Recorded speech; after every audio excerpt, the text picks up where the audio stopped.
The 72-hour illusion, why most bug-out plans die on day 3. Everyone talks about the first 72 hours, but what happens 1 week into bugging out?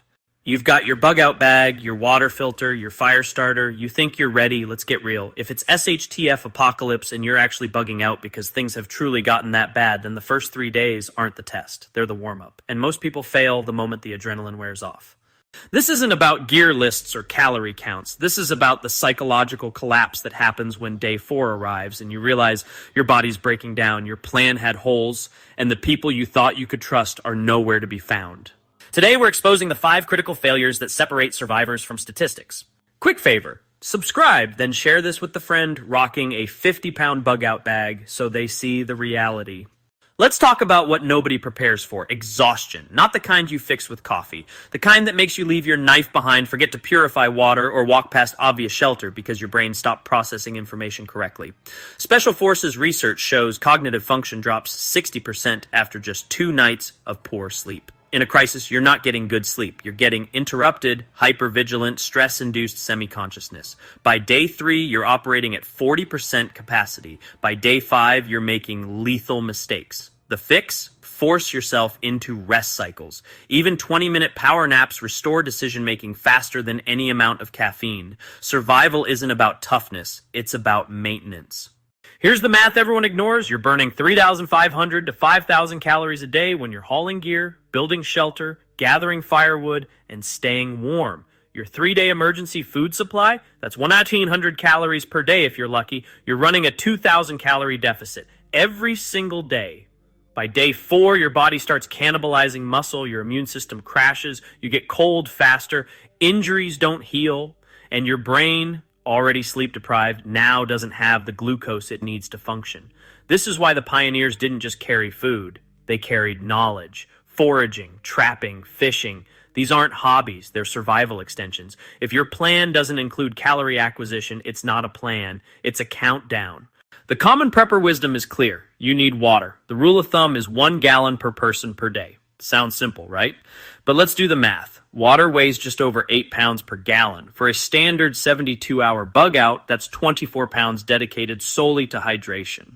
Now, factor in your food, shelter, essential tools, and a comprehensive first aid kit. Suddenly, your go bag is a crushing 60-plus pounds strapped to your back before you've even taken a single step.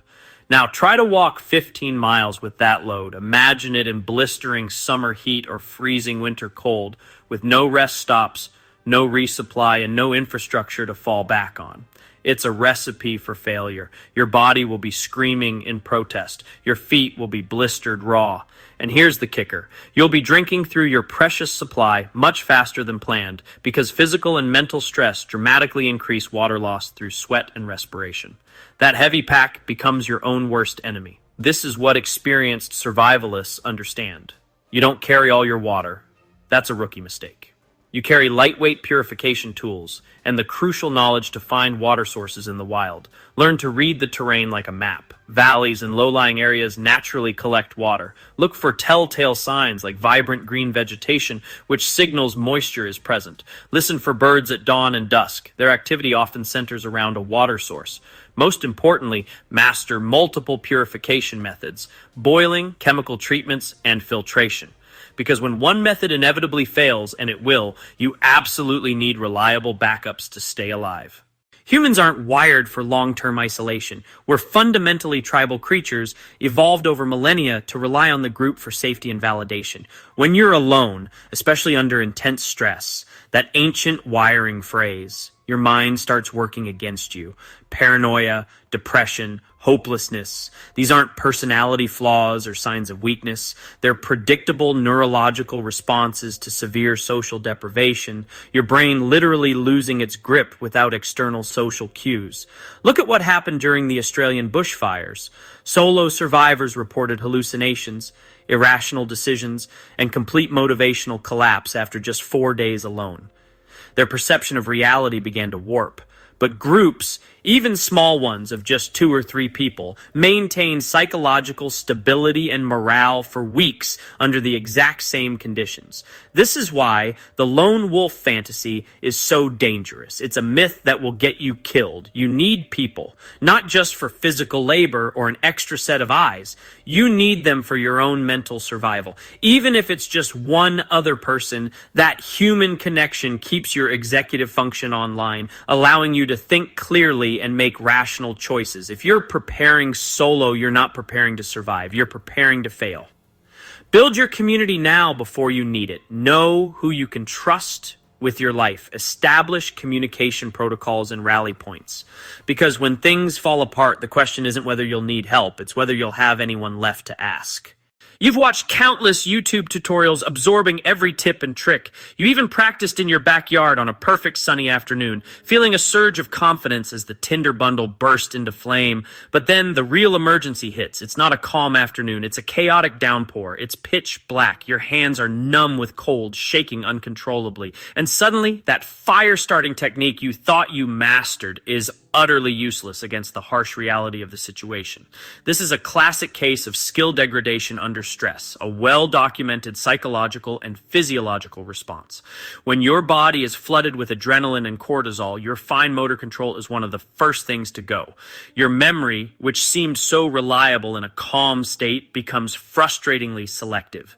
Simple, sequential tasks that took you 2 minutes in practice now feel impossibly complex, taking 20 minutes or failing completely as panic begins to set in. The Navy SEALs have a core principle for this. You don't rise to the occasion in a crisis. You default to your level of training. If you practiced a skill only once, you have no reliable level to fall back on. If you practiced 100 times, but only in perfect sterile conditions, you've trained yourself for a scenario that will never exist. You'll fail when it gets bad. Real preparation means training in the miserable conditions you'll actually face. Start that fire in the pouring rain, in the howling wind, with soaking wet wood and numb fingers. Build that shelter in the dark when you can't see your own hands.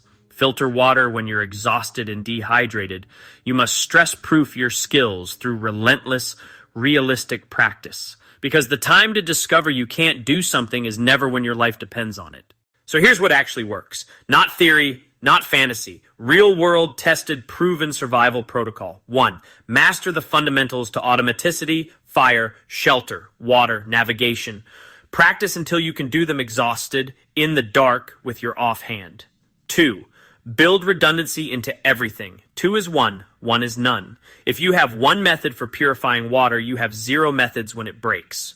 3. Prioritize information over gear. A $500 GPS is worthless when the battery dies. Map and compass skills are forever. Learn to read weather, understand terrain, study local edible plants.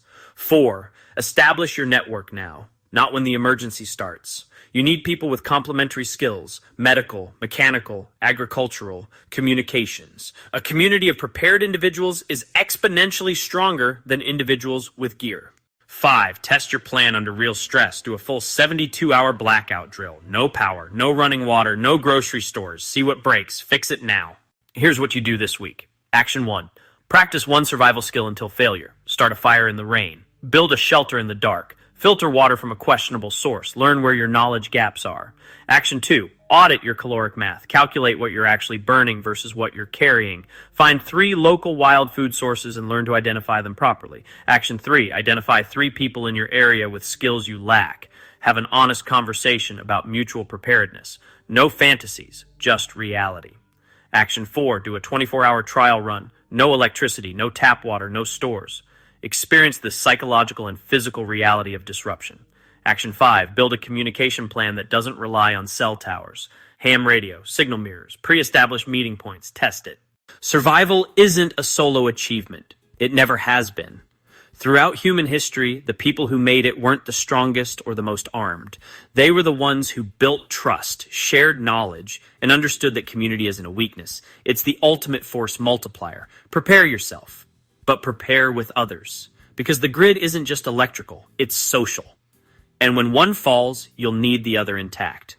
If you want the deep dive on building real-world survival skills that hold up under pressure, check the next video in this series. We're covering what to do when your bug-out location is compromised. Stay sharp, stay ready, stay alive.